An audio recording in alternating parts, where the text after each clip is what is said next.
Welcome back everyone to another video. Today we're going to see how to refresh Quick Add on Snapchat.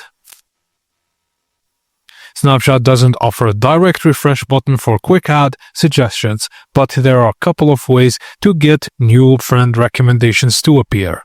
Firstly, clear in your Snapchat cache. This can help reset certain app data and potentially refresh your Quick Add list.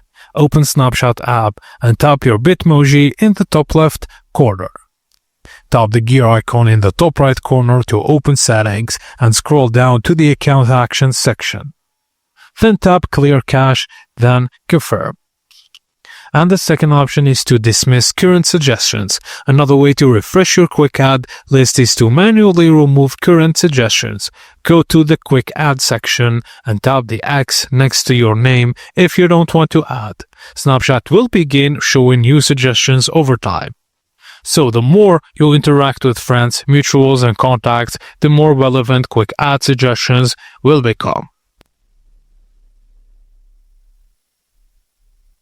And that's it guys, thank you for watching and please don't forget to like and subscribe for more.